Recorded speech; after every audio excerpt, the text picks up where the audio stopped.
la Bibliothèque nationale de France. Le cycle Les Visiteurs du Soir propose des rencontres avec les acteurs de la littérature pour la jeunesse. Cette séance invite l'écrivain et poète belge Karl Norak à revenir sur son parcours littéraire. Donc bonsoir à tout le monde. Je suis plus que ravie de pouvoir être assise à côté de Karl et discuter avec lui ce soir de sa création, de toutes ses œuvres, de parler avec cet artiste extraordinaire. Je suis vraiment sincère quand je le dis, et Karl le sait. On s'est rencontrés pour la première fois autour de ce livre, Poèmes de roche et de brume, sur le stand de la maison d'édition Le Port à Geny. Mathilde Chèvre, qui me connaît bien et qui est déjà venue au festival de poésie à Tinqueux plusieurs fois, me voit arriver au stand et elle me dit Mathéa, Karl, c'est Karl Norak, il faut que tu l'invites, il faut qu'il vienne au festival. Donc j'étais encore un peu timide à cet instant. Karl, à mon avis, il a déjà parlé toute la journée avec plein de personnes et puis il me dit si, je connais le festival. Ouf, c'était déjà un premier pas. Et la deuxième fois qu'on s'est rencontrés, c'était à Bruxelles, au Salon du Livre, sur le stand de Appât de Loup. Et là, ça y est, j'étais plus courageuse et j'ai dit, Karl, mais je suis sérieuse. Est-ce que vous, à l'époque, est-ce que vous voulez bien venir à Tinqueux? Et là, il me dit, oui. Alors la joie totale et j'étais vraiment heureuse parce qu'ensuite Karl est venu à Tinqueux et c'était une toute nouvelle période pour le festival parce que si au début on était beaucoup avec les auteurs contemporains qui écrivent la poésie qu'on voulait présenter à la jeunesse, là on avait un auteur qui s'identifie autant que poète et qui ne fait pas de différence entre j'écris pour l'enfant, j'écris pour adulte, mais qui écrit spontanément ce qui lui vient le matin ou quand il se promène, tu en parleras tout à l'heure. Mais en tout cas, c'était vraiment un pas pour nous aussi à Tinqueux pour ouvrir cette porte-là. Et la troisième année, quand il est venu à Tinqueux, on a offert les petits poèmes pour y aller à tous les nouveau-nés de Tinqueux dans le cadre de Première Page et du passeport culturel. Donc tu vois, on est ensemble depuis un bout de temps et me voilà avec toi ce soir. Karl écrit comme il respire et il respire quand il s'émerveille. Et comme il s'émerveille souvent, il écrit souvent. Alors il y a pas 80 ouvrages de Karl, parce que ça fait depuis longtemps que ça traîne sur Internet. J'en ai compté, et j'ai sûrement pas pu tout trouver. Il y en a déjà 157. Et j'étais précise. Alors, on compte pas les inédits, on compte pas les revues, on compte pas tous les poèmes offerts. Il y en a, c'est un joli beau paquet. Et suite à ça, il y a de nombreux prix, dont le Grand Prix de la Société des gens des lettres et la belle nomination de poète national en Belgique, dont tu parleras sûrement aussi. Mais attaquons avec la première question. Quel poète es-tu? Facile. Voilà pour 1h30. Ou alors un long silence. Parce que j'ai toujours l'impression que chaque fois qu'on écrit un poème, on essaie de réinventer la définition cachée, la définition perdue. Et d'ailleurs, cette définition n'est pas différente qu'on écrit pour un enfant ou pour un adulte. On croit qu'un enfant, quand on écrit pour un enfant, on va en quelque sorte cibler un âge, on va avoir l'envie de transmettre forcément quelque chose de didactique. Moi, j'ai toujours défendu l'idée que la poésie pouvait se créer pour un enfant ou pour un adulte de la même façon, c'est-à-dire une petite parole ou des passes, elle arrive de part de vers le miroir, ou c'est cet oiseau qui se pose pas loin de vous. Il y en a ici d'ailleurs qui viennent à l'intérieur de la forêt de la Bibliothèque nationale de France. Et on a l'impression qu'on va pouvoir saisir du bout des doigts, mais qui vous échappe. Il a toujours une seconde d'avance sur vous. Une autre fois, le poème, c'est toujours l'arrêt de tram, on ne s'est jamais arrêté. C'est aller à l'arrêt de tram suivant, on ne s'arrête jamais pour voir s'il n'y a pas un paysage intérieur qui va s'ouvrir. Et pour moi, cette petite phrase inattendue, cet imprévu, qui parfois vous enchante, qui parfois vous bouscule, je pense que le geste est le même qu'on écrive pour les enfants ou pour les adultes. Moi qui est parmi ce très très nombreux, très grande bibliographie, avec des livres effectivement qui s'adressent plus pour les adultes ou plus pour les enfants. Et je ne parle pas par hasard d'un geste, parce que moi le geste d'écrire est vraiment venu de l'observation de la main de mon père. Donc mon père il va avoir 90 ans, donc 90, et il publie 2 livres de poésie cette année, donc sous le nom de Pierre Coran. Je pense qu'il a écrit plus de livres que moi, donc voilà, il a commencé plus tôt. Et moi, quand j'étais enfant, pour moi, la poésie, c'était l'observation de sa main en train d'écrire. Je l'ai eu plusieurs années comme instituteur, ce qui n'est pas toujours facile d'avoir son père comme instituteur. Mais mon père, il fait des majuscules comme plus personne n'arrive à en faire. Il y a une calligraphie, donc il y a une beauté. Moi, j'avais l'impression que son stylo, c'était une danseuse qui avait la forme d'une chorégraphie sur le papier. Et moi, quand on me demande, mais alors la poésie, ça a commencé quand ? Avant la lecture et l'écriture. Parce que j'avais 3 ou 4 ans, et je regardais mon père en train d'écrire, et après, j'imitais le geste. Et donc, j'étais très vaguement poète, parce que, comme beaucoup d'enfants, je faisais mes cahiers de vagues. Après, mes vagues ont pris sens, et voilà, le sens des vagues a changé, et c'est devenu de plus en plus un paysage qu'on pouvait transmettre et partager. Et c'est pour ça d'ailleurs que pour moi la lecture est arrivée comme une merveille, parce que les signes dans l'espace devenaient une véritable langue qu'on pouvait transmettre, qu'on pouvait aussi partager avec soi-même. Moi, en fait, j'ai eu ma première partie de l'enfance, c'était dans une cité populaire. Mes parents sont du milieu minier et tailleurs de pavés de rue. Et donc, après, je suis parti habiter avec eux à l'âge de 8 ans et demi au milieu d'une forêt. Donc, j'ai vraiment eu la cité, très populaire, et puis une forme de solitude, mais une solitude heureuse. Et là, quand je regardais par la fenêtre, il n'y avait plus mes amis. Moi qui suis fils unique, il n'y avait plus mes copains d'école qui étaient aussi mes voisins de quartier. Alors, il y avait les arbres. Voilà. Et donc, il y a une autre rencontre qui se fait. Et l'envie aussi de peupler son environnement, d'être imaginaire, puisqu'on voit beaucoup moins de monde. Et je pense que cette forêt, effectivement, et tout à l'heure, j'ai eu la chance de visiter les coulisses extraordinaires de ce lieu. Mais dès que je vois des arbres, je ne peux pas faire sans m'arrêter et presque être tenté de leur dire un mot et de partager ça. Lorsque j'étais poète national, j'ai pu recevoir Francis Allais, qui est un grand défenseur des forêts, et qui m'a parlé de la sensibilité, de l'intelligence des arbres. Donc c'est quelque chose qui m'a effectivement beaucoup, beaucoup marqué. Et donc c'est vrai que moi j'aime défendre à la fois qu'un poète pour la jeunesse ne doit se donner aucune autre contrainte que d'écrire. C'est-à-dire que voilà, il peut... Cocteau disait, écrire un poème, c'est mettre sa nuit sur la table. Mettez votre nuit sur la table, et après, vous verrez bien vers quel public vos poèmes peuvent aller. Est-ce qu'on peut pas, quelquefois, mettre un peu de sa mélancolie, même si on parle à un enfant? Est-ce qu'un poème doit être forcément joyeux, doit être forcément rimé, doit forcément sonner comme une comptine? Bien sûr, pour moi, la plus belle définition, c'est Verlaine, de la musique avant toute chose. Il y a quelque chose dans la poésie qui nous appelle, qui a quelque chose qui n'est pas de l'ordre de la chanson, qui est une musique beaucoup plus intérieure que ça. Et alors, presque en contradiction, mais pour moi, c'est pas du tout une contradiction, avec un monde où on a l'impression que les valeurs que nous portons tout au fond de nous s'échappent un peu, et même parfois beaucoup. Et de savoir qu'on peut écrire pour beaucoup d'enfants.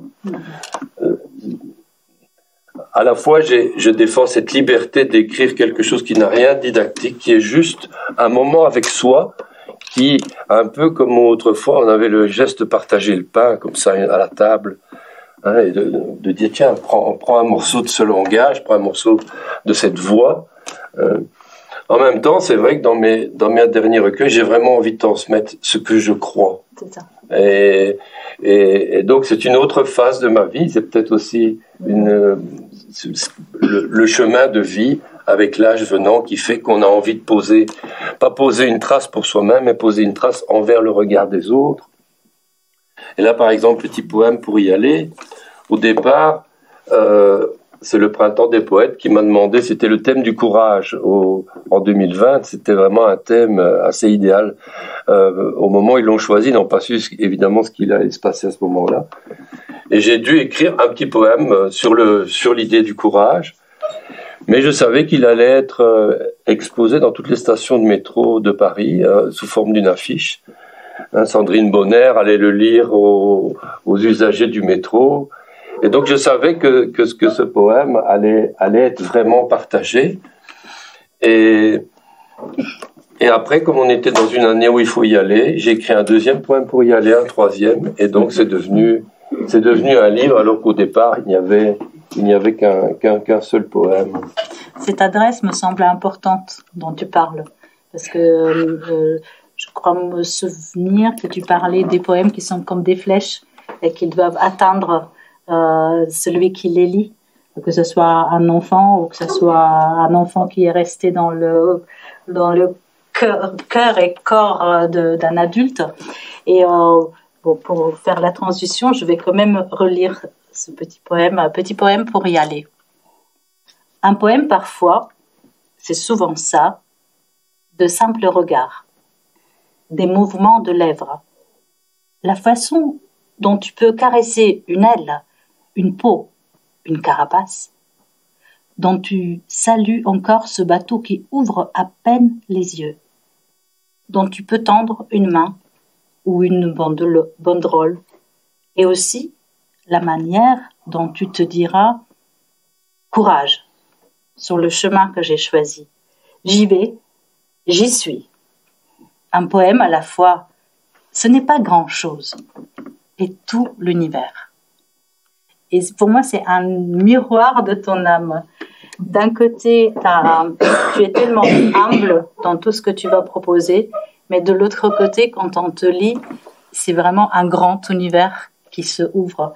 Et dans ce livre, vous tournez les pages, chaque poème est de nouveau un univers qui nous prend dans ses bras et qui nous emmène dans des endroits dont on a besoin, nous-mêmes.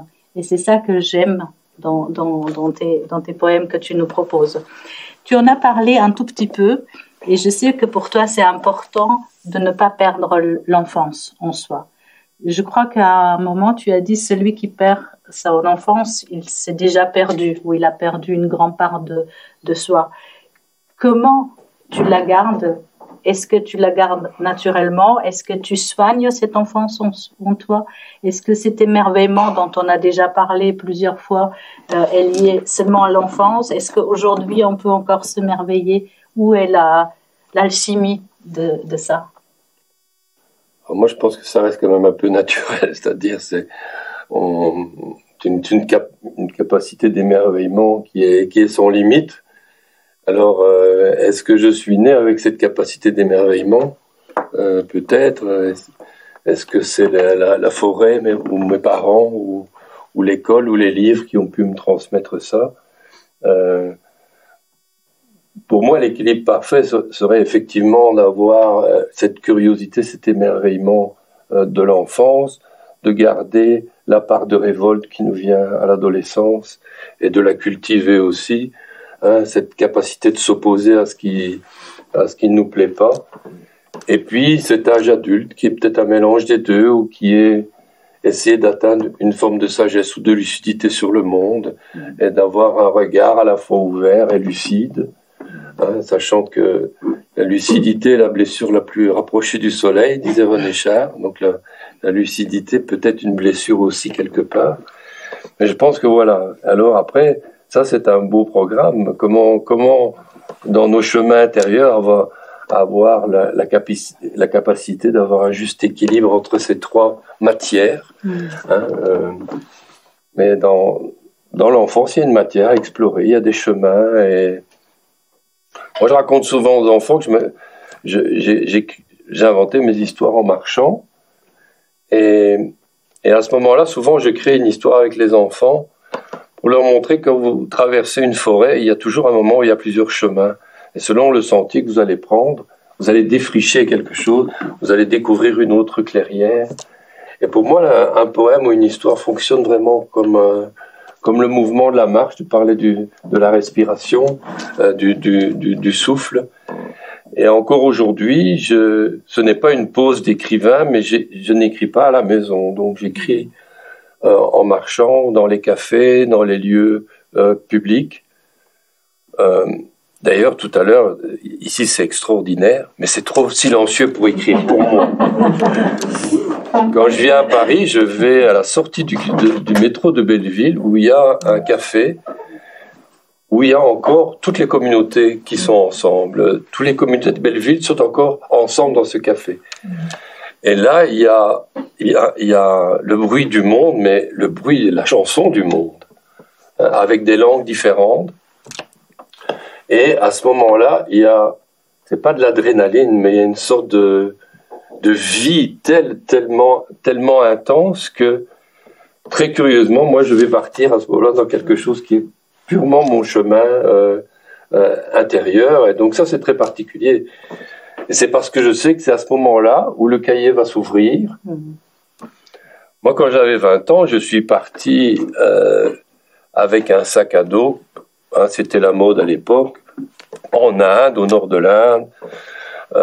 J'avais lu Alexandra David Neal et donc je suis passé en cachette au Tibet. J'étais très fier. J'arrive, moi qui viens du plat pays, non pas en haut des plus grandes montagnes, mais en ayant quand même fait ce qu'on appelle du trek. Et alors j'avais des poèmes orientaux avec moi et j'avais mon carnet. Et puis je suis arrivé au sommet, un peu essoufflé, mais ma poésie était essoufflée d'avant. J'ai pas trouvé un mot. Je me disais c'est beau, c'est grand. Et je me suis dit non, on doit avoir fait un voyage pour dire ça. Mais après, en redescendant, j'ai vu une jeune fille qui est en train de se peigner les cheveux avec du beurre, une sorte de beurre de yak qui fait luire les cheveux. Et la chevelure de cette femme dans le soleil et ses yeux qui à un moment me regarde parce qu'elle est cet étranger sur la route et puis je ne l'ai pas inquiété, donc elle est repartie dans son monde à elle derrière ses cheveux. Ça, c'est devenu un poème. Ensuite, je me suis assis, un vieux monsieur est venu s'asseoir à côté de moi, il m'a parlé dans sa langue, moi j'ai parlé dans la mienne, mais on se comprenait à notre façon. Et il avait un visage extrêmement ridé, et au coin de ses yeux, il y avait une page. Donc les rides formaient un manuscrit, mais d'une beauté absolue. Et j'ai fait un geste qui peut paraître très très étrange, c'est que j'ai levé la main, évidemment, je ne l'ai pas fait. Je voulais lui en prendre quelques-unes, en fait, voilà. Je voulais lui prendre au moins une ligne, hein, et l'emmener avec moi. Et là, en fait, je me suis rendu compte que j'allais écrire sur les gens, que même si je suis assez large d'épaule, je n'avais pas la capacité d'attraper un paysage. Par contre, dans le détail d'un visage, d'une main, d'un geste d'un animal, d'une feuille d'arbre. Et ce voyage-là a finalement changé complètement ma vie comme je l'avais espéré, mais pas dans le sens où je le croyais au départ du voyage. Et c'est vrai qu'après, tu as fait plusieurs livres où tu fais presque les portraits des personnes que tu vois devant toi. Il y a le livre que tu as écrit dans le métro, en face des femmes qui étaient assises devant chez toi, hein, c'est ça, Oui, ça c'est repris d'ailleurs. Ça, c'est une collection patrimoniale qui s'appelle Espace Nord. Alors c'est l'universitaire et l'orthodontiste qui a choisi le titre Piéton du monde. Et c'est d'ailleurs le seul volume de toute cette collection où il y a des poèmes pour adultes et des poèmes jeunesse mélangés dans la même anthologie. C'était quelque chose de vraiment nouveau, en fait, d'une certaine façon. Alors c'est toujours un peu impressionnant parce que c'est surtout pour les auteurs morts, hein, ce genre de consécration. Mais cette collection s'intéresse aussi à beaucoup d'auteurs contemporains vivants. Et J'avais fait d'ailleurs une opération avec la Maison de la Poésie de Paris autrefois, où j'avais pu choisir le titre, et c'était Papa, Maman, j'ai rencontré un poète vivant. Et alors il y avait un partage autour de la poésie, mais Valérie Roseau était avec moi et d'autres poètes pour qu'il y ait vraiment une rencontre autour de la poésie. Et pour moi, j'ai eu la chance d'aller dans de nombreux pays pour parler de poésie avec des enfants, et je le fais toujours. Quand je ne le fais pas pendant quelques mois, ça me manque énormément. Les voyages? Non, le fait de partager directement la poésie avec les enfants. L'autre fois, d'ailleurs, j'ai eu beaucoup de chance parce que le petit garçon vient me dire, il me dit, j'ai beaucoup aimé t'écouter, mais je lirai jamais de poésie. Donc, je lui dis, et pourtant, tu devrais venir ici à la bibliothèque, pas avec l'école. Et alors, tu dois faire, moi, mon grand bonheur en poésie, c'est qu'il ne faut pas commencer forcément par la première page. Tu ouvres. D'ailleurs, moi, c'est comme ça que je choisis un livre de poésie. Je vais dans une librairie, j'ouvre des livres de poésie au hasard, et je regarde la première phrase. Et quelquefois, on a l'impression qu'elle a été écrite pour vous. Il y a quelque chose qui vous ravit les yeux, qui vous saute au visage dans le bon sens du terme. Et il m'est arrivé d'ailleurs d'acheter le livre et que c'était le seul poème que j'aimais. C'est possible. Ça arrive. Mais alors je lui dis, fais ça. Et tu vas voir, à un moment donné, il y a un poème, tu vas dire, mais celui-là, il a été écrit pour moi. Et alors, là, j'ai eu de la chance parce qu'un mois après, la bibliothécaire m'a écrit, il est venu et il m'a dit qu'il l'a trouvé. Voilà, ça, c'était... Et ça, évidemment, c'est ce qui est merveilleux quand on parle de poésie avec les enfants, c'est que ils vous donnent aussi beaucoup de choses, mais ils ont un rapport assez étrange avec l'idée d'un poète, et ça montre que la récitation d'aujourd'hui doit vraiment aussi s'intéresser aux poètes plus contemporains, parce que très souvent ils me disent, l'autre fois c'est une petite fille, elle me dit ça m'a fait du bien de t'écouter parce que je croyais que t'étais mort. Ou alors récemment, il me demande si j'ai écrit les fables de La Fontaine. Je dis non, c'est La Fontaine lui-même. Ou alors un petit garçon qui se retourne puis il me dit, t'as intérêt à continuer à nous faire rêver, je vais essayer. C'est mignon. Donc ça c'est toujours d'ailleurs le moment merveilleux, c'est quand un enfant se détache parce qu'il a quelque chose à vous dire. En fait. Et ça c'est peut-être à la recherche de cette parole-là qui fait qu'on a envie d'aller partager la poésie dans les écoles. Tu crois qu'on a assez de poésie dans des écoles? En tout cas, je pense que c'est extrêmement important. Maintenant, je suis retourné vivre dans mon pays, en Belgique. Et là, pour l'année prochaine, on n'a pas encore voté un budget pour que les poètes et auteurs pour la jeunesse puissent aller dans les écoles. Et moi, je sais à quel point c'est important pour leur donner le goût du livre. Quand on évoque des livres comme ça, comme aujourd'hui, entre nous, les enfants, ils se précipitent sur les livres après. Et donc, moi, je leur dis tout le bonheur tactile. C'est pour ça, d'ailleurs, il y a une vingtaine d'années, on avait demandé à une dizaine d'écrivains belges pour le journal Le Soir, qui est notre principal quotidien, de savoir si le livre en papier allait persister ou pas.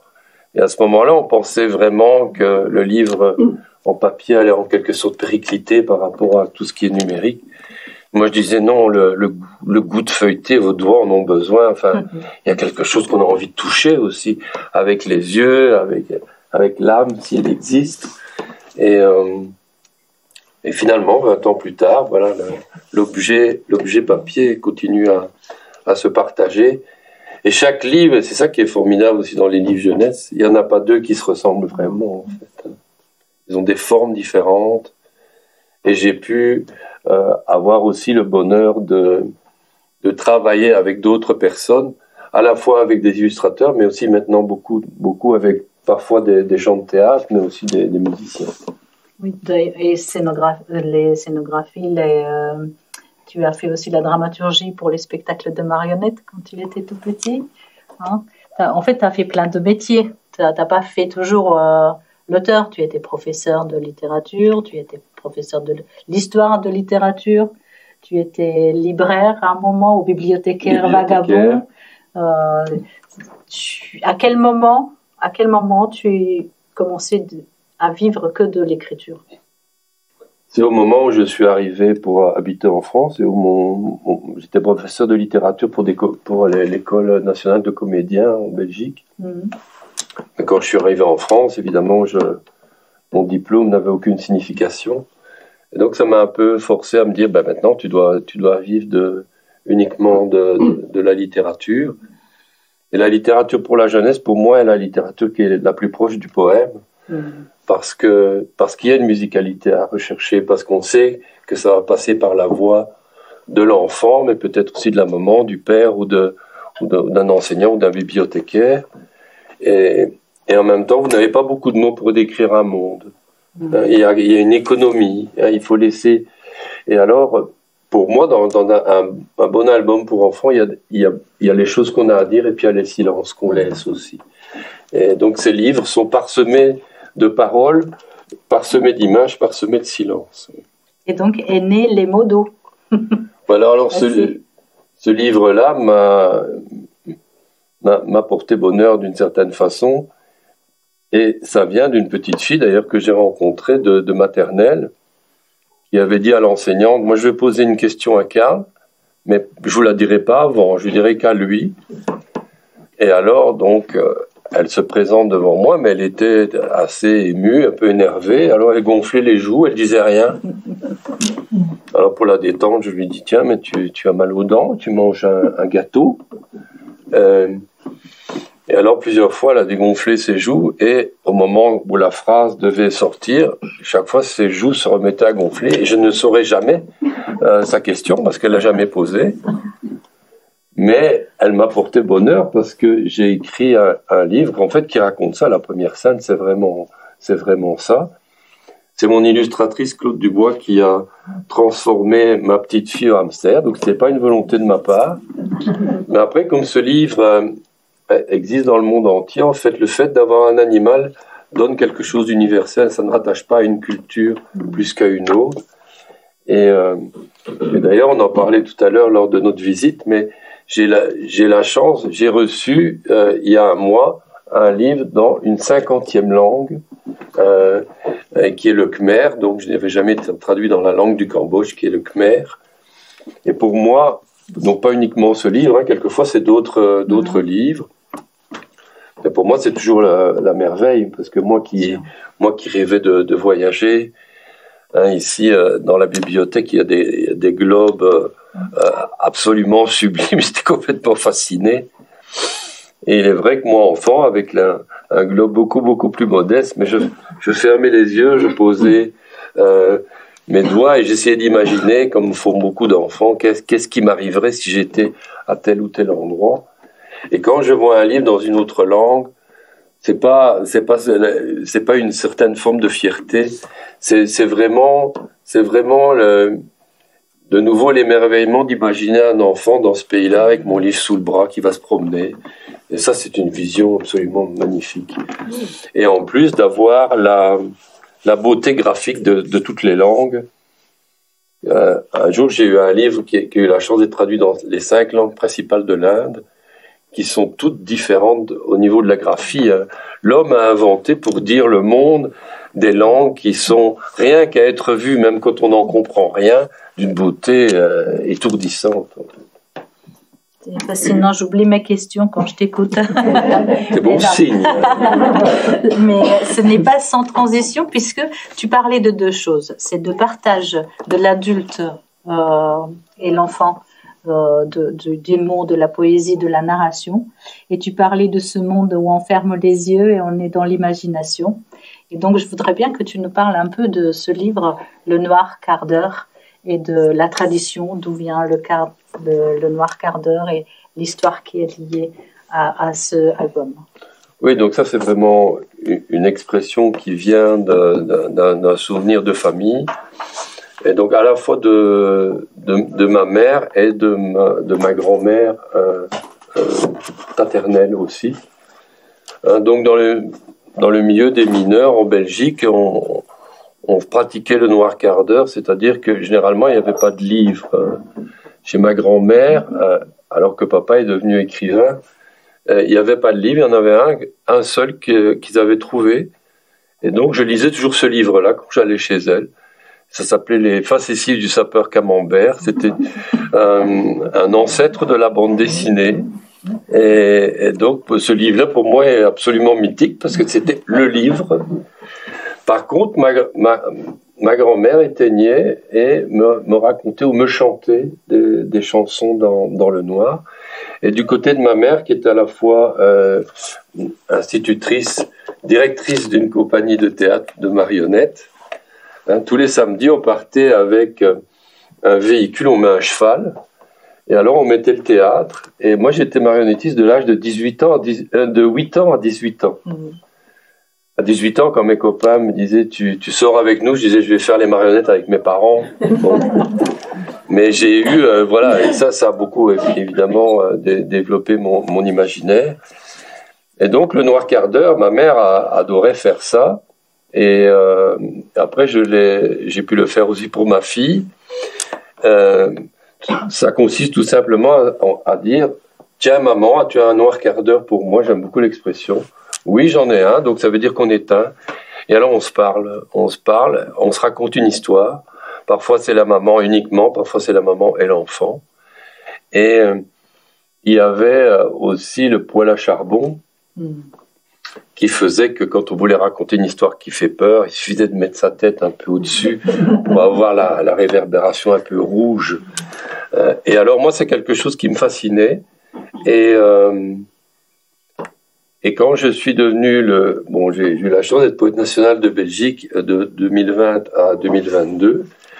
Mais en 2015, j'étais l'auteur associé de Mons 2015, c'est-à-dire de ma ville natale qui était capitale de l'Europe. Et donc, j'ai écrit ce livre pour rappeler aux gens qui avaient vécu cette tradition qu'elle existait toujours, en fait. Et alors, comme ce livre a fait son petit voyage, je sais qu'il y a des bibliothèques en France où, quelquefois, on occulte volontairement une pièce pour se raconter une histoire dans le noir ou le lire à la lueur d'une bougie ou d'une lampe très, très tamisée. Et voilà, c'est quelque chose qui me tient vraiment beaucoup à cœur parce que c'est aussi un peu toutes les origines de ma famille d'une certaine façon. Et du coup, ça me rappelle une petite anecdote que j'ai entendue de ton plus beau voyage en train que tu as fait en Inde quand tu parles du poil qui donne le visage rouge. Je crois que tu as fait un témoignage sur un voyage où il n'y avait pas de lumière dans le train et que la seule lumière qu'il y avait, c'est les gens qui fumaient et que les visages des gens s'allumaient. C'est ça? C'est justement le livre que je suis en train d'écrire. C'est un livre qui va s'appeler Le sentiment de l'Inde parce que j'aime beaucoup les gens qui partent à moi en Inde. Ils disent j'ai compris l'Inde en fait. Moi j'y suis allé 7 ou 8 fois, j'ai toujours rien compris, mais je suis à la recherche du sentiment. Et dans les sentiments, il y a beaucoup de choses à dire. Et effectivement, je prends souvent de petits détails. Et chaque voyage, je voulais faire quelque chose de particulier. J'ai fait tout le pèlerinage bouddhiste, alors je ne le suis pas, par exemple. Il faut partir en Népal, un peu comme on va à Compostelle, en fait. Mais bon, c'est sur un espace plus grand. Et une année, effectivement, j'ai voulu faire le tour de l'Inde en train. Mais vu la lenteur du train, ça c'était quand même une épreuve. Et alors la nuit, on est tous serrés et il n'y a pas de lumière. Et alors j'allais dans des régions où il n'y a pas vraiment de touristes qui vont. Et donc ils m'observaient, tout le monde fume, hein, donc ils fument leur petite cigarette jaune et au moment où ils tirent sur la cigarette, leur visage s'illumine et on voit qu'ils sont en train de vous regarder. Et donc vous êtes dans le noir toute la nuit, le train n'avance pas, mais vous avez ces visages qui s'allument au gré des cigarettes. Et bon, ça c'est vraiment, il y a quelque chose de cinématographique. Pour moi, dans la poésie, il y a quelque chose qui est proche à la fois de la chorégraphie. Donc ça c'est juste mon nom qui tombe, c'est pas grave. Très bien. Est-ce que tu nous as préparé un poème à partager? Je crois que oui. Ben, tu me l'avais demandé. Hein. Alors moi, le moment le plus merveilleux, dans les mois qui sont entre la première idée et l'aboutissement au livre, ou même l'année, ou les 2 années, c'est le moment où je reçois la première image de l'illustratrice ou de l'illustrateur. Parce qu'à ce moment-là, vous avez fait déjà un voyage accompli, c'est-à-dire que vous êtes passé à travers l'imaginaire de quelqu'un d'autre. Et ça, c'est toujours le moment que j'attends. Et donc hier, j'ai reçu sur mon ordinateur les premiers essais d'un futur livre avec Nathalie Fortier, qui est une illustratrice québécoise. Et d'ailleurs, à la fin de l'année, j'aurai 2 livres avec deux Québécois. Stéphane Poulain, qui est un grand illustrateur de Montréal, qui travaille à la peinture à l'huile, et Nathalie Fortier, qui a un imaginaire graphique absolument extraordinaire. Alors, ce qui est particulier, c'est que ce livre est né grâce à toi, parce que j'ai fait une conférence à Tinqueux, et Nathalie Fortier était une autre invitée. Elle était dans le public, comme vous aujourd'hui. Et pendant que j'étais en train de parler de ma vie, etc., elle s'est mise à transformer tout ce que je disais en dessin très rapide. Elle n'a pas arrêté pendant 2 heures de dessiner, mais extrêmement vite. Et l'éditrice du Port à Jauny était juste à côté, fascinée de la voir dessiner. Et en fait, après, elle est venue près de moi, elle dit « On va faire un livre avec ça.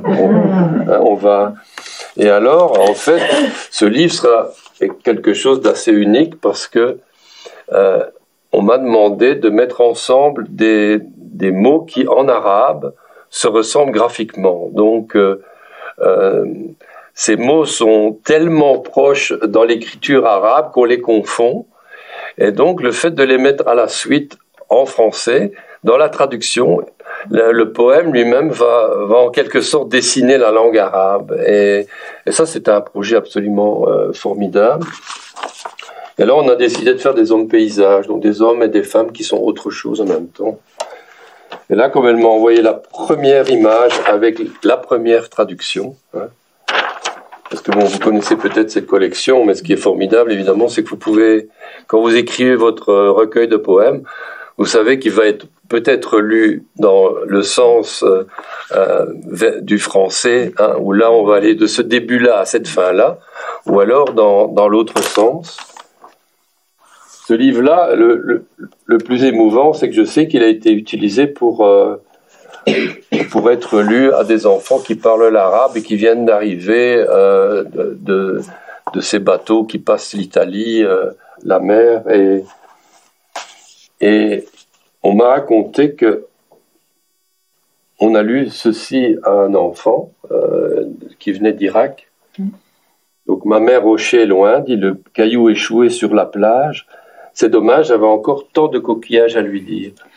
Et on m'a dit que c'est à ce moment-là que cet enfant qui ne voulait pas parler a tout raconté en fait. Et donc si un poème peut servir à ça sans qu'on le sache, là j'ai eu l'émotion évidemment qu'on me raconte ce qui avait pu arriver avec ce poème. Mais c'est ça qui est merveilleux en poésie, c'est qu'on sait quelqu'un quelque part va s'emparer d'une parole et l'emmener dans son univers ou dans sa propre vie. C'est ce que Pierre Soletti dit, c'est l'impact de la poésie est immédiat.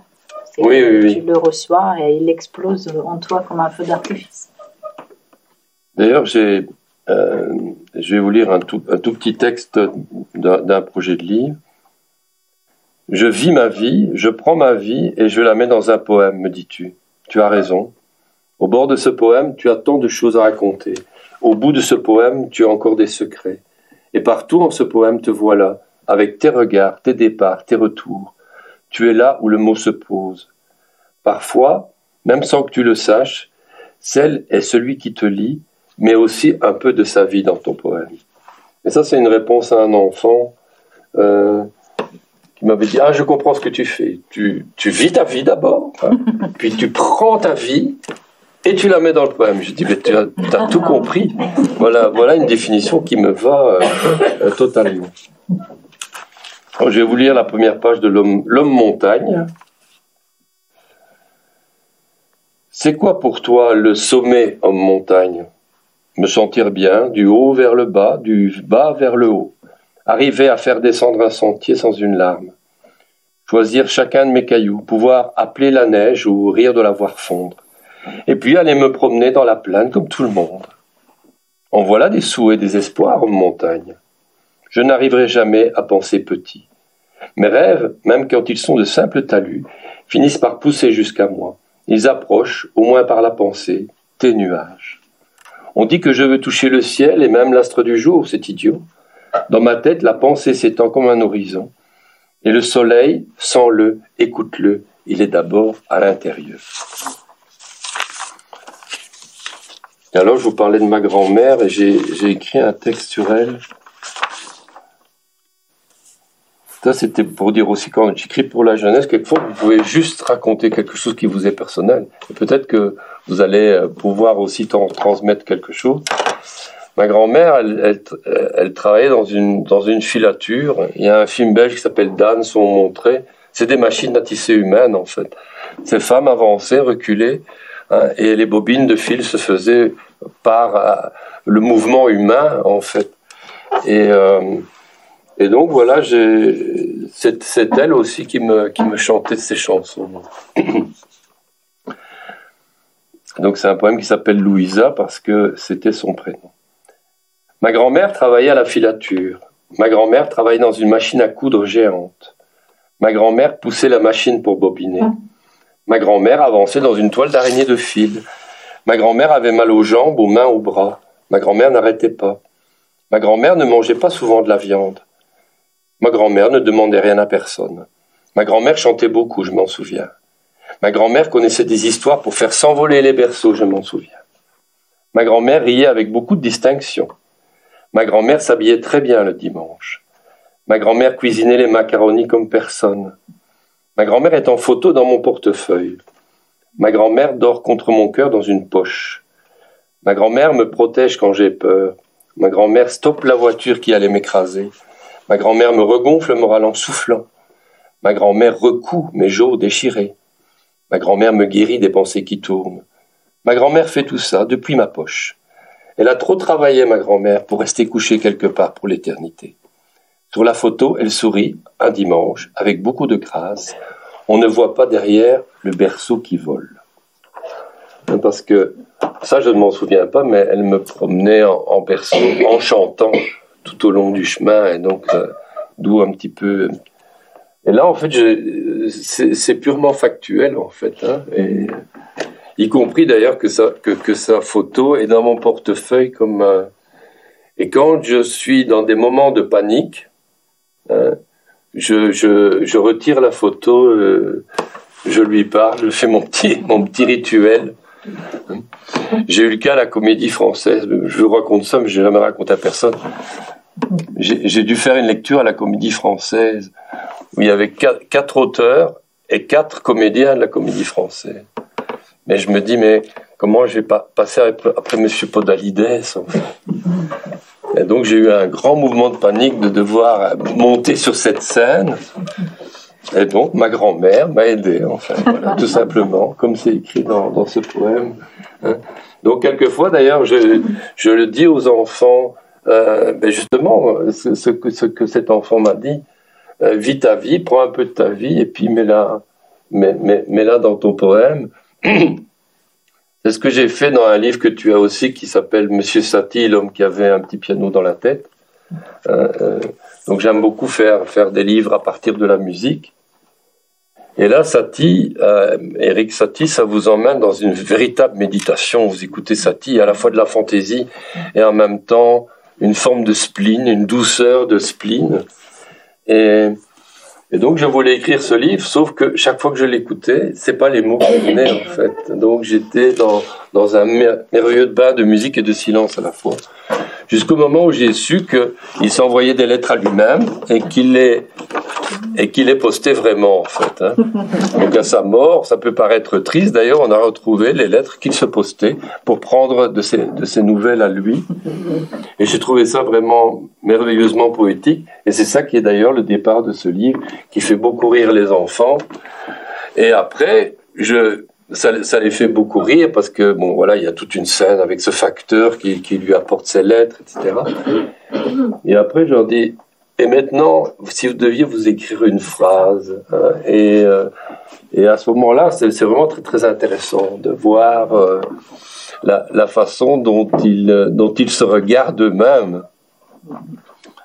Il n'y a pas longtemps, une petite fille, la première phrase, c'est « Voilà, bien longtemps que je ne t'ai plus vu, je voudrais te revoir. » Et donc, voilà. Donc, et je pense que à travers la poésie, quand on écrit, c'est un petit peu ça qu'on fait d'une certaine façon. On vient prendre des nouvelles de ces paysages intérieurs ou des chemins qu'on n'a pas encore réussi à conquérir, peut-être.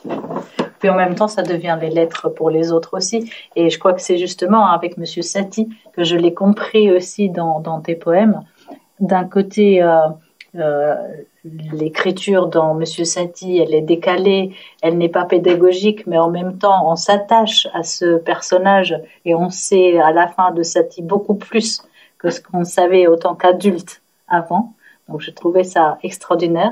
Et de l'autre côté, en découvrant ces lettres qu'il s'est envoyées, tout d'un coup, il y a tout un panel de poèmes ou d'autres textes qui se sont ouverts pour moi en te lisant, en disant, ben oui, chaque fois, je peux les lire comme des petites lettres qui sont adressées, des petits portraits qui sont adressés.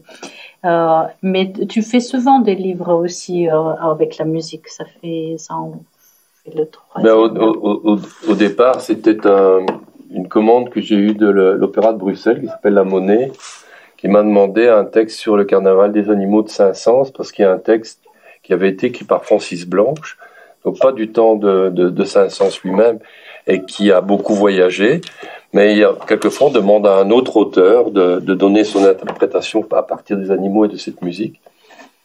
Et j'ai eu la chance qu'on me fasse cette commande-là, et j'ai pris un bonheur à écouter la musique et essayer de la traduire à ma façon en mots. Puis j'ai eu l'expérience de Monsieur Satie, hein, et ensuite j'ai eu énormément de commandes et de demandes, encore cette année, pour écrire un texte bilingue qui a été chanté par 600 enfants de Bruxelles avec l'Orchestre Symphonique de Belgique. Et après demain, ici à la Maison de la Radio, il y a une commande pour Radio France qui va être créée avec Julie Gaillet, donc l'orchestre de Radio France. Et donc on m'a mis dans ce merveilleux tiroir qui est quelqu'un qui aime écrire sur de la musique, avec des situations qui sont parfois quand même très drôles, parce que pour la Philharmonie de Paris, on m'a demandé de travailler sur la harpe à l'époque de Marie-Antoinette, hein, donc avec les arts florissants. Et je me suis retrouvé en réunion avec M. William Christie pour choisir le programme. Et alors on me dit, tiens, mais on va mettre un morceau de Krumpols. Et moi j'étais là extrêmement taiseux, je n'avais jamais entendu le nom de ce monsieur. Alors ça peut paraître étrange, mais justement, c'est ça qui est extraordinaire, parce qu'il y a une forme de candeur. C'est-à-dire, moi je vais entrer comme un enfant dans cette musique. Et je vais tellement l'écouter toute la journée, toute la soirée, qu'à un moment je vais devenir poreux. Et à un moment, il y a un aller-retour. C'est-à-dire, vous traversez la musique, elle vous traverse. Et quand il y a cet aller-retour qui se crée, même si on n'est pas musicologue, on va aller chercher, quérir quelque chose, amener dans son bagage des mots qui vont en quelque sorte se glisser secrètement entre les lignes d'une partition. Et ce bonheur-là, voilà, je suis en train d'écrire un autre texte, là, mais là c'est basé sur... c'est vraiment un souvenir de la Deuxième Guerre mondiale. Donc c'est une petite fille qui court dans un train et en fait elle doit être emmenée dans un camp, et il y a un monsieur qui va être conscient de ça et il va dire, assieds-toi, je vais dire que tu es ma fille. Et ce monsieur d'autorité a fait semblant d'être le père, lui a sauvé la vie en fait. Donc c'est une histoire qui est totalement vraie, et le compositeur est le fils de cette femme en fait, et donc il veut travailler sur ce souvenir de sa maman, et donc on est en train de créer un texte et une musique originale à partir de là, sachant que quelquefois donc je travaille évidemment sur des compositeurs existants. Hein, j'ai eu l'occasion de faire Monsieur Mozart, Chopin, Monteverdi, Vivaldi et Piazzolla mélangés. Hein, les 4 saisons de Piazzolla et celle de Vivaldi. Mais parfois, j'ai la chance de travailler aussi maintenant directement avec des musiciens. Extraordinaire. Et tu parlais de la porosité avec les musiciens, mais je crois qu'elle existe aussi avec les illustrateurs, parce que quasi tous tes livres sont illustrés. Comment ça se passe? Est-ce que c'est toujours l'illustrateur qui fait les illustrations après les textes, ou il arrive l'inverse aussi? Et quelle est la découverte quand tu découvres les images, quand l'auteur, l'illustrateur dessine, te propose les illustrations? Alors là, ce qui est formidable, c'est que chaque livre a son propre voyage.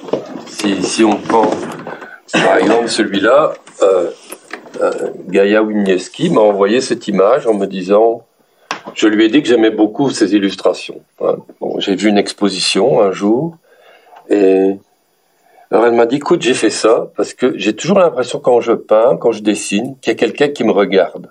Alors je suis seul dans la pièce, et quand je veux représenter cet ami imaginaire qui me regarde, je ne sais pas pourquoi, c'est un lapin géant et bleu. Voilà. Et alors elle m'a dit, qu'est-ce qu'ils vont se dire? Et alors j'ai commencé à inventer le dialogue complètement improbable de ces 2 personnages, et après, par petits éclats de texte, on a commencé à construire un peu un chemin de fer. Tout à l'heure, j'ai vu le magnifique chemin de fer de la Bibliothèque nationale de France, avec ces livres qui font... C'est absolument magique à voir. Peu de gens ont la chance, le privilège de voir ça. Voilà. Mais ici, en fait, c'était un peu ça. C'était des petites idées un peu éclatées dans un espace, et puis qui, à un moment donné, se regroupent pour former un livre. Ça, c'est une rencontre avec un illustrateur flamand que j'adore. Alors, c'est peut-être parce que j'ai vécu 20 ans en France, mais moi je me sens très belge. C'est très étrange de dire qu'on est belge, surtout en Belgique. Et donc, même si ce livre se passe au Maroc, c'est un livre belge. Il a d'ailleurs été dans des sélections du livre belge, parce qu'il y a un auteur francophone et un illustrateur néerlandophone. J'ai la fierté d'avoir fait 15 livres avec... je suis seul auteur francophone d'avoir fait 15 livres avec des illustrateurs et des illustratrices néerlandophones, parce que nous, on a toujours ce problème culturel qui dépasse la langue, qui touche aussi à la politique, qui fait que on peut avoir un artiste merveilleux qui est 15 kilomètres plus loin, et il y a une sorte de frontière invisible, mais qui existe pourtant. Et d'ailleurs, le projet Poète National, auquel j'ai pu participer pendant 2 ans, essaie de casser un peu ça. Moi, j'ai emmené des poètes sur des bateaux, des péniches, pour aller de la maison de la poésie de Namur à la maison de la poésie de Gand, et donc de faire un voyage symbolique, parce que sur les canaux, les rivières, il n'y a pas de frontières. Il n'y a pas de frontières ni politiques ni linguistiques. Quand quelqu'un vous fait signe, vous ne savez pas dans quelle langue, c'est le geste. Et donc, donc j'étais parti à Gand à la rencontre de cet illustrateur, et qui m'a dit, j'aime pas dessiner de face, fais-moi une histoire de profil. Et donc en fait, mon personnage progresse toujours, parce que c'est ce qu'il m'avait donné comme indication. Rebecca d'Outremer, j'ai fait un livre qui s'appelle Sentimento, elle me dit, je viens de dessiner pendant 1 an des princesses, un livre qui a très bien marché d'ailleurs. Je veux une histoire qui commence mal, qui continue mal et qui finit épouvantablement. Je dis, mais oui, Rebecca. Ça a donné Sentimento. Il y a celui-là où il y en a... Celui-là, ça c'est vraiment un plaisir extraordinaire que je me suis fait. C'est-à-dire que j'ai écrit seulement le titre, Je t'emmène en voyage. Et alors, j'ai envoyé le titre à 40 illustrateurs dans le monde entier, aussi bien Japon, Italie, les pays de l'Est, évidemment beaucoup la France et la Belgique. Et alors j'ai demandé à chaque illustrateur ce que Je t'emmène en voyage évoqué pour eux en une seule image. Et alors après j'ai posé les 40 dessins sur le sol. Et j'ai cherché quel voyage pouvait regrouper ces 40 épisodes et ces styles de dessin complètement différents. Il y a d'ailleurs une série d'illustrateurs qui m'ont dit « Garde le dessin pour toi ». Comme Monsieur Bachelet, par exemple, ou Nathalie Novi. Ça, c'est les dessinateurs de Gruffalo, le plus très très célèbre en Angleterre. Et donc voilà, et comme je changeais de pays et que ma fille, je la vois souvent sur un écran, j'ai terminé par cette image qui parlait un peu de cela et qui est de Cathy Caupri, voilà. Mais ça, c'était un bonheur. C'est pour ça que tu vois, chaque livre est un voyage qui est différent. Et tu as un livre là-bas que j'aime beaucoup parce que j'ai fait plusieurs livres avec Kitty Crowther qui écrit des textes tellement fabuleux qu'au bout d'un moment, elle n'avait plus besoin d'auteur. Hein. Alors, elle m'a fait encore un livre de poésie que tu as, qui est celui là-bas, un petit poème pour passer le temps. Hein, chez Didier Jeunesse. Et la poésie, d'ailleurs, c'est le privilège qu'on peut demander à un auteur-illustrateur ou une auteure-illustratrice qui va vous dire « Mais non, j'écris mes textes moi-même car je n'ai pas besoin d'auteur. » Et lui dire « Mais écris-tu de la poésie ?»« Ah non, ah bah alors non, tu peux pas me dire non. » Et d'ailleurs, Anne Herbaut, c'est ce qu'elle m'a dit. Elle m'a dit « Dans ce cas-là, je ne peux pas te dire non. » Et donc, elle a fait exception parce que normalement, Anne Herbaut illustre les histoires d'Anne Herbaut. Et là, c'était au début de Kitty Crowther et c'est le seul livre que j'ai rêvé.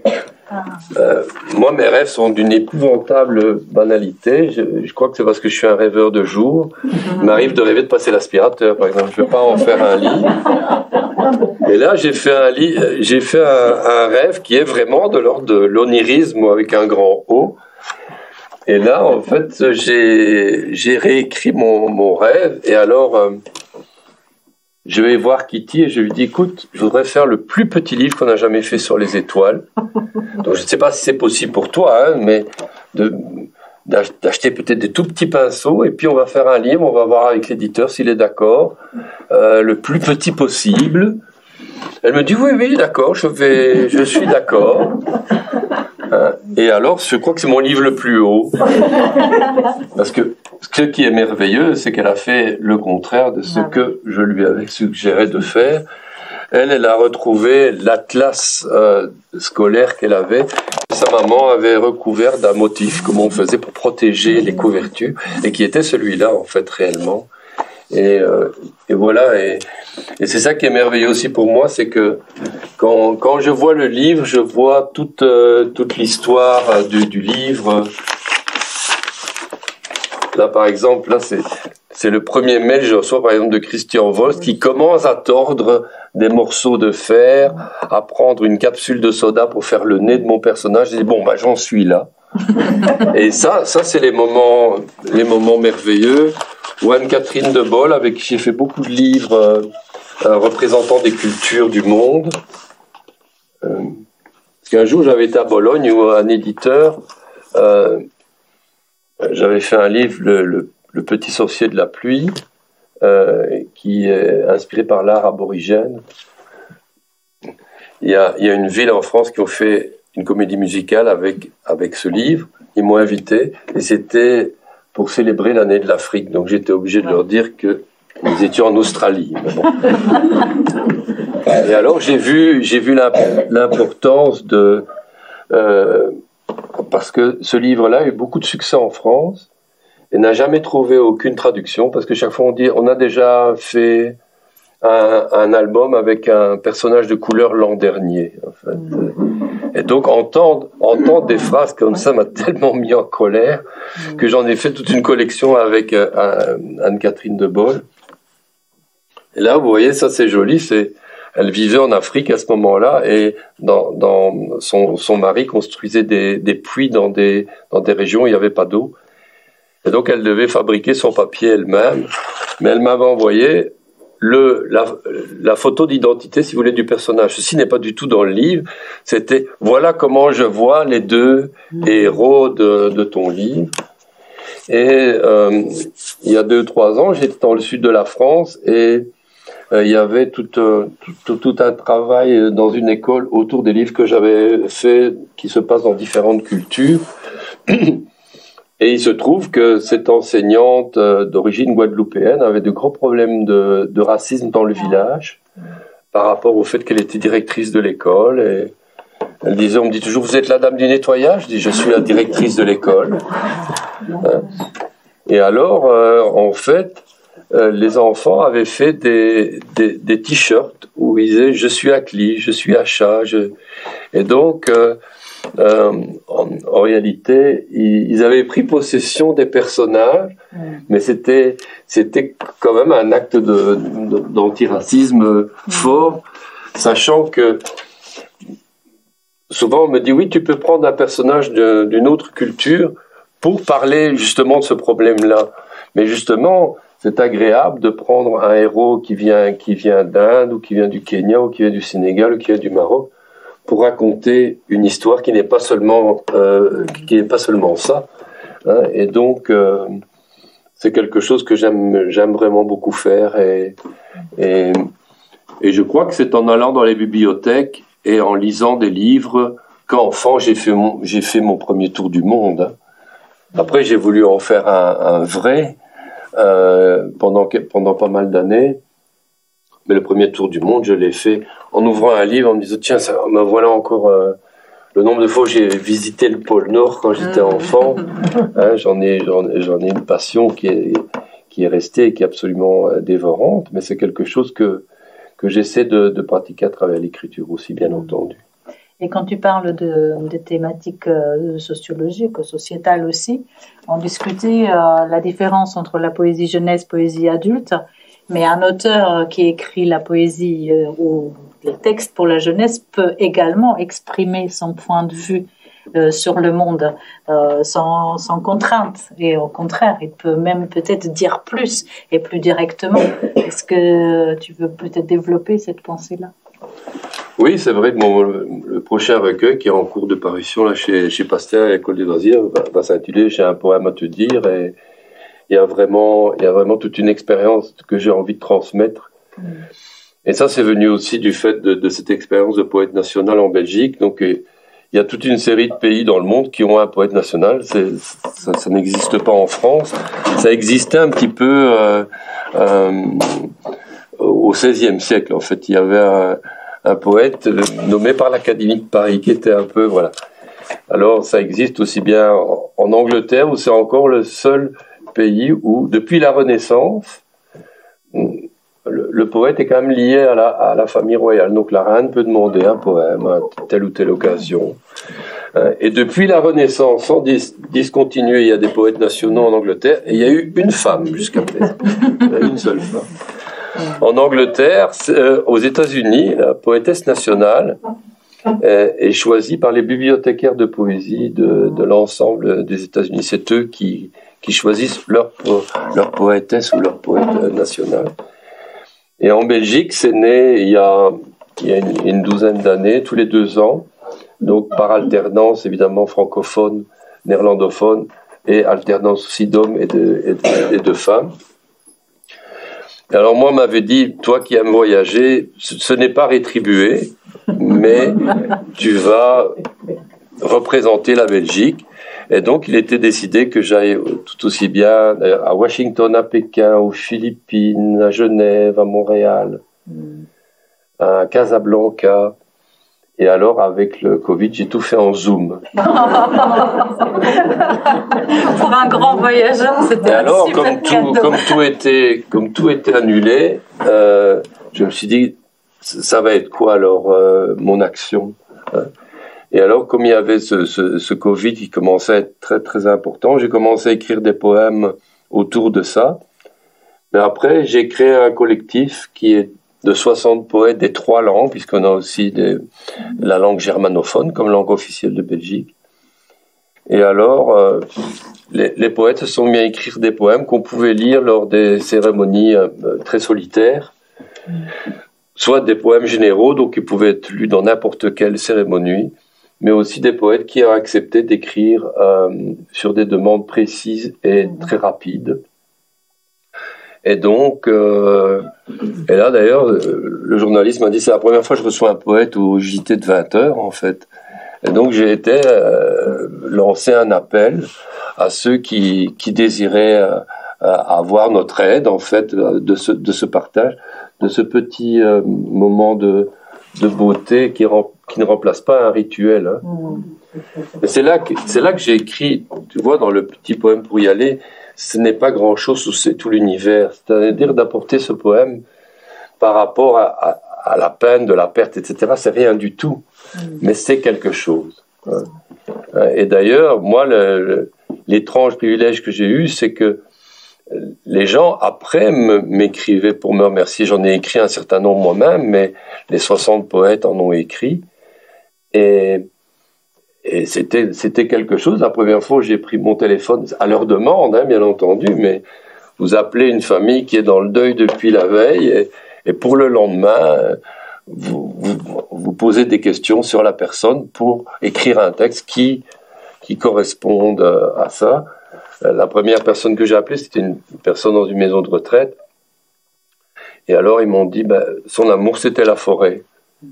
Et alors, pour moi, c'était facile, parce que mon amour, c'est la forêt. Et donc, je me suis projeté d'un visage derrière un autre. Et cette expérience que j'ai menée pendant un an, ces poèmes ont été utilisés, je les ai fait traduire dans 7 ou 8 langues différentes, pour que des gens partout en Europe puissent les reprendre. Et je sais qu'ils ont été utilisés à la fois dans des pays arabes, beaucoup en Espagne, en France également, parce qu'il y a une émission sur France Inter, etc. Et donc, après tout ça, ça m'a vraiment... Il y a même une grande amie à moi qui s'appelle Caroline Lamarche, qui est une grande romancière des éditions de Minuit et Gallimard, et qui n'écrivait plus de poèmes. Et là, elle s'est dit, c'est tellement utile de le faire, je vais me mettre à réécrire des poèmes pour te faire plaisir, pour participer à cette action. Et c'est là que j'ai compris que voilà, ce poème pouvait être ce pas grand-chose qui est un peu tout l'univers aussi. Et ça m'a donné envie d'écrire des poèmes en essayant de dire ce que je ressens, en fait. Pas avoir un regard ni orgueilleux ni prétentieux sur le monde, mais avoir, d'essayer de partager humblement un peu ce qui nous anime à l'intérieur. Et oui, et moi, c'est très personnel comme opinion, mais je trouve qu'avec cette façon de faire, tu fais bouger les montagnes. C'est un peu presque la dernière chose que je t'ai dit avant qu'on démarre cette rencontre. Il y a vraiment quelque chose qui bouge avec ton engagement dans la poésie, parce que tu bouges sur le terrain de la jeunesse, sur le terrain des adultes, mais tu es tu réunis les auteurs autour de la poésie, des poètes, mais aussi d'autres artistes, les illustrateurs qui t'illustrent, mais les romanciers aussi qui s'y mettent à la poésie. Il y a une telle sincérité, il y a un tel engagement. Est-ce que tu accepterais d'être nommé comme poète engagé, ou c'est un mot qui te dérangerait? Je pense qu'on est tous des personnes engagées quelque part, je pense. Hein. Je pense que il faut être engagé parfois avec un air un peu dégagé aussi. C'est-à-dire, il faut... Bon, ça facilite d'ailleurs quand on est belge, parce que vous savez un peu on pratique beaucoup l'autodérision. Donc il y a à la fois effectivement la volonté farouche de s'engager. Ce que j'ai dû faire un peu par contrainte, parce que moi mes poèmes sont plutôt mes clairières, mes lueurs, mes oreilles de forêt ou mes coins plus ombragés de la forêt. Et là, j'écrivais un poème qui le lendemain paraissait dans les 2 principaux quotidiens. Donc, et donc c'est un privilège assez énorme que de se dire demain, les gens qui lisent en France, ce serait Le Monde et Le Figaro par exemple, ou Libération, vont lire vos poèmes qui parlent de l'actualité. Et donc j'ai écrit un poème sur Donald Trump, j'ai écrit un poème sur les inondations, j'ai écrit des poèmes sur le Covid, sur la fermeture scandaleuse des librairies et des lieux culturels. Et je me disais, mais comment arrives-tu à aller chercher ces mots-là, hein? Écrire un poème sur Trump, Sauf que la nuit de l'élection, on ne savait pas très bien qui allait gagner. Moi, je n'ai pas dormi. Et donc, je me suis rattaché à mes souvenirs d'adolescence de l'Amérique et je suis parti chercher ça. À d'autres moments, on peut écrire un poème à travers une forme de colère aussi. Et donc, c'est un peu, d'ailleurs, le livre commémoratif qui est trilingue, en fait, s'appelle L'envers des circonstances, parce que j'ai vraiment écrit des poèmes de circonstances, mais le mot poème de circonstances, c'est pas quelque chose qui nous fait grand plaisir. Donc, comment on peut essayer quand même d'aller à l'envers des circonstances, et justement, parfois écrire aussi des poèmes sur... J'ai pu être le poète de ma ville d'Ostende aussi pendant le temps du festival d'été, où tous les jours, le jour même, je vais écrire un poème sur l'émerveillement.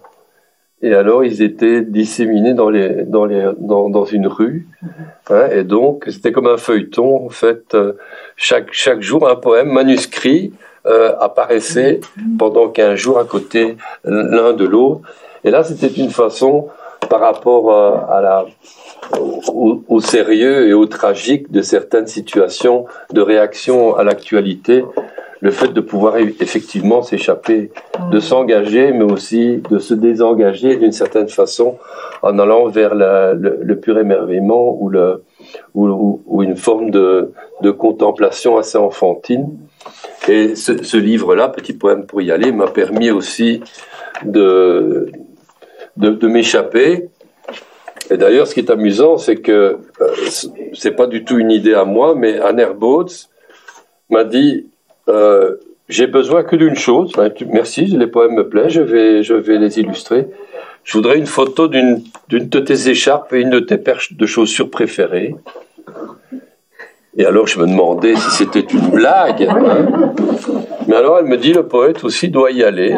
Et alors, ça, c'est l'idée assez formidable. Effectivement, avec les chaussures et l'écharpe, hein, on me voit mettre mes chaussures.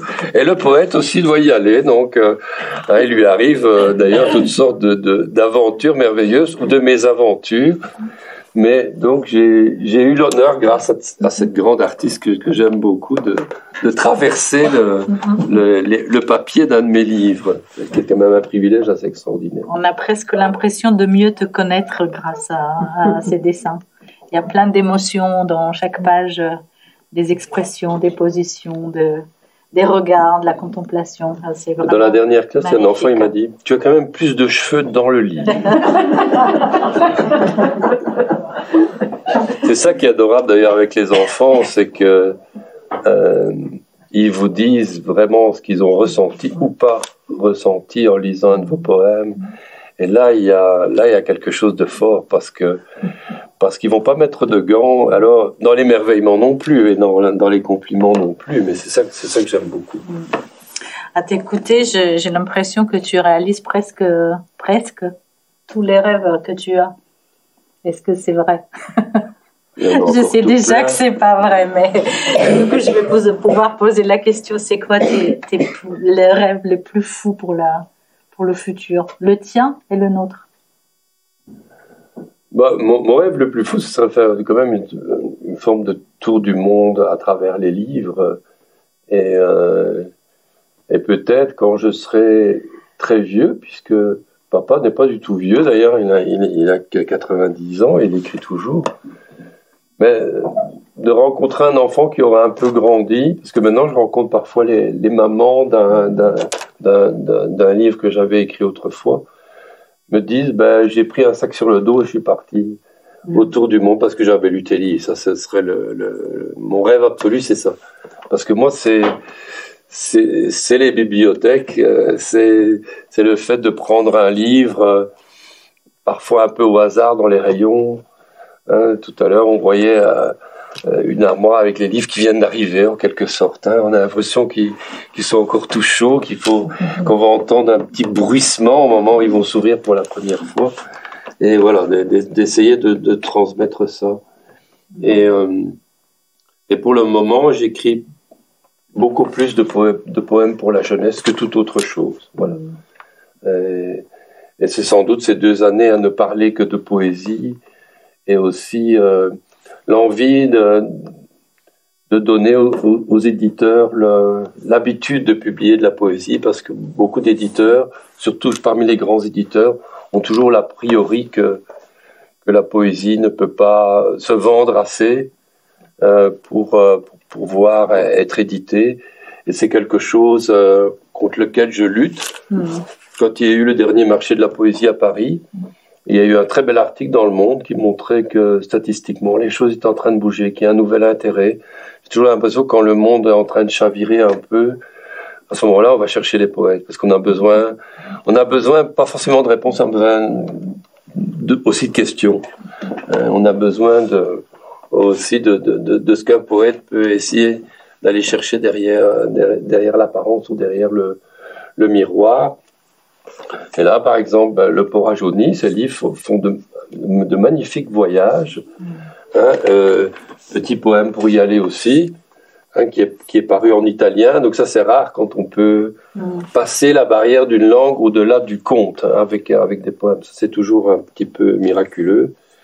Ils ont été choisis aussi pour être traduits en ukrainien, pour être partagés là-bas dans les écoles. Et voilà, ces livres-là, ils donnent envie de chercher à en avoir d'autres. Donc c'est vrai que mon temps, pour le moment, est vraiment, vraiment utilisé à cette poésie pour la jeunesse qui... Alors c'est vrai que moi-même, quand j'étais bibliothécaire, on me disait c'est pour quel âge? Et on est bien obligé de catégoriser d'une certaine façon. Et en même temps, la poésie a pour profession d'échapper à toute définition qui voudrait la contenir. Et aujourd'hui, et ça c'est un phénomène qu'on voit beaucoup d'adultes achètent des livres de poésie pour la jeunesse, évidemment pour la beauté du livre, des illustrations de l'artiste qu'ils aiment, mais aussi parce qu'ils trouvent dans la poésie pour la jeunesse quelque part un entre-deux, en fait, et peut-être quand même un regard qui va plus vers la lumière. Moi-même, quand j'écris pour les enfants, il n'y a pas de différence par rapport à mon écriture pour adultes, mais il y a quand même une volonté de lumière qui est quand même plus affirmée. Quoique mon prochain recueil de poèmes pour adultes va s'intituler Le livre de la lueur, donc ce n'est pas la lumière, mais c'est surtout pas l'ombre non plus. Voilà. Merci pour toutes ces belles perspectives de ce beau rêve qui va nous porter.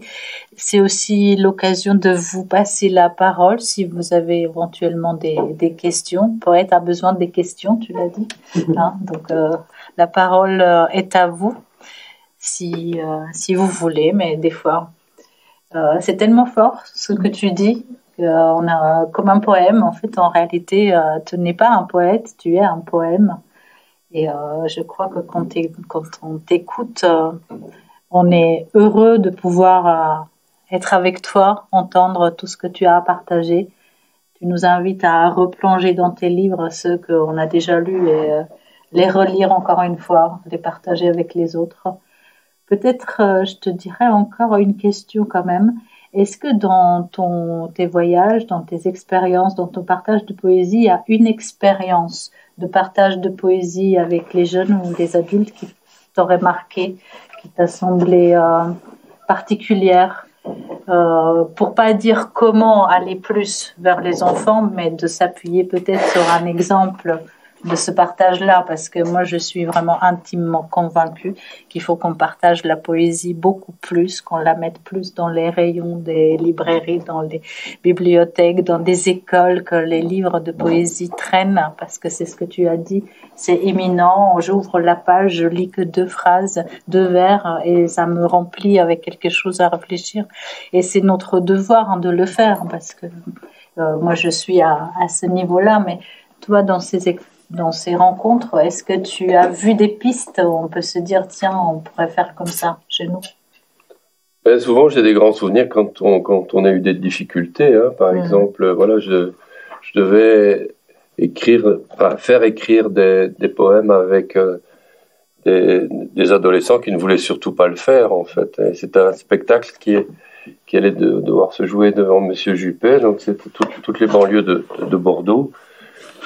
Et le premier jour où je suis venu, ils ont dit, nous, on veut bien écouter du rap, mais pas les poèmes. Et alors, le lendemain, ils ont dit, d'ailleurs, on s'est concerté, on ne parle pas. Et moi, j'étais là pour une semaine, aller les voir tous les jours. Alors, j'ai commencé par leur faire toute l'histoire du rap, parce que le rap, il est né plutôt en Jamaïque, à travers des gens qui essayaient de porter une parole poétique et politique auprès de gens qui étaient analphabètes, en fait. Et donc, ils ont commencé à dire leurs textes, et ils ont mis une musique de réverbération derrière, etc. J'aurais dit, vous me parlez du rap, d'accord, mais vous n'y connaissez rien, moi je vais vous faire l'histoire. Et là, après, j'aurais parlé pratiquement le premier groupe de rap français qui s'appelait Les Sages Poètes de la Rue, etc. Bon. Et alors, après, j'aurais dit, vous voyez, c'est vous qui n'y connaissez rien, les amis. Et là, ils m'ont admis, en fait. C'est comme si j'avais trouvé le code. Je leur avais renvoyé leur moquerie, en quelque sorte. Et là, ils se sont mis à écrire à fond.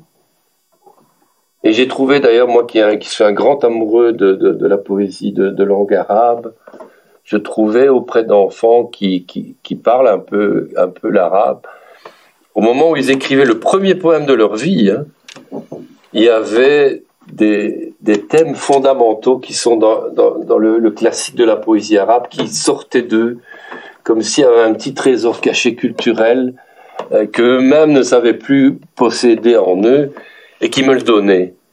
Et ça, c'est un souvenir extraordinaire et inoubliable, parce que ça a commencé par « on ne parle plus ». Et voilà, et donc, voilà. Et souvent, d'ailleurs, c'est la musique. Moi, j'écris beaucoup sur la musique, mais souvent, j'aime bien je partais de choses très...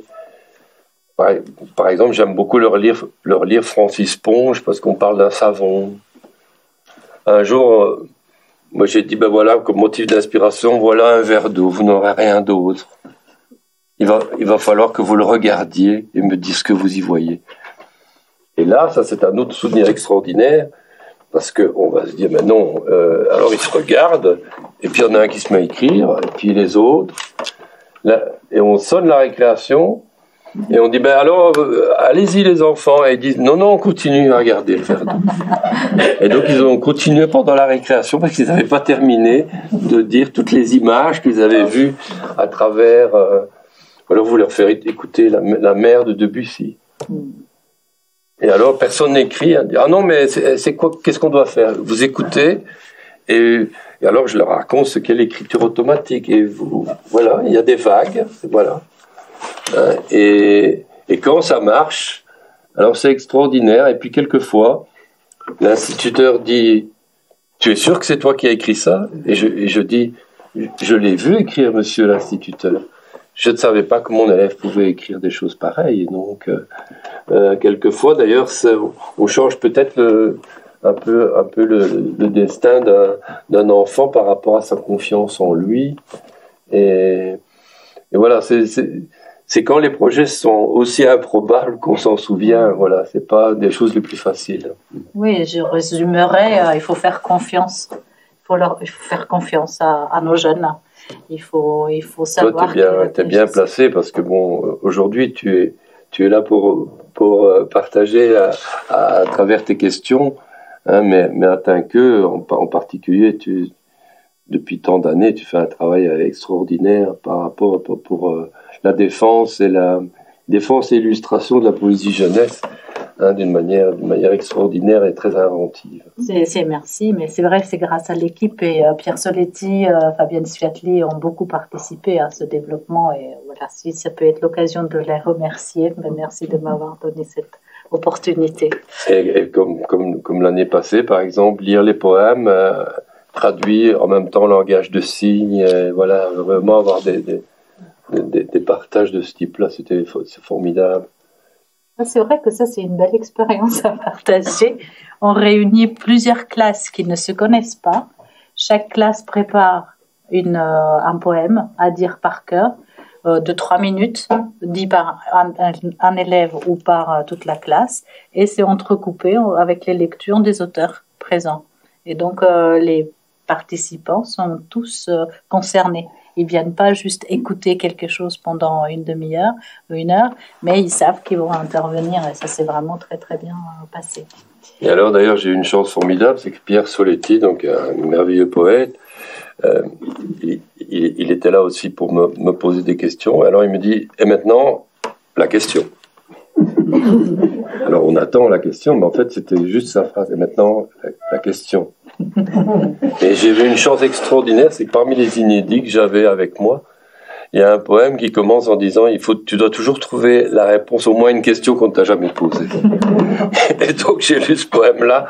On aurait pu penser que tout était préparé, mais j'ai eu beaucoup de chance. C'est toujours préparé. Voilà. Est-ce que tu veux bien nous lire un dernier poème pour la route, pour y aller? C'est le dernier alors du...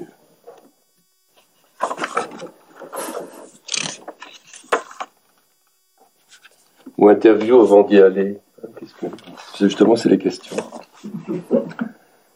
Qu'est-ce que ça fabrique un poète? Un nuage qui a du sens au-delà du vent qui le pousse, monsieur. Ça travaille dans quelle branche? Oh, ça brindille pas mal, monsieur. Et dans toute la forêt. Ça existe depuis quand? 1 minute avant l'aube des temps, monsieur. Un dimanche qui ne savait pas encore qu'il était dimanche. C'est quoi l'outil pour faire la poésie? Le métier de vivre, on le dit, monsieur. Et de la musique avant toute chose. Y a-t-il donc une école pour apprendre ça? C'est surtout l'instant qui professe, monsieur, de se passer du temps comme on veut. Et ça mène nous pour finir la poésie. Nulle part, monsieur, nulle part, mais au bout du monde. Voilà, merci beaucoup.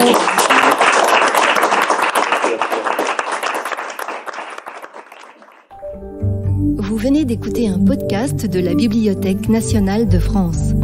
Retrouvez les conférences, rencontres et créations de la BNF sur toutes les plateformes de podcast ainsi que sur le site bnf.fr.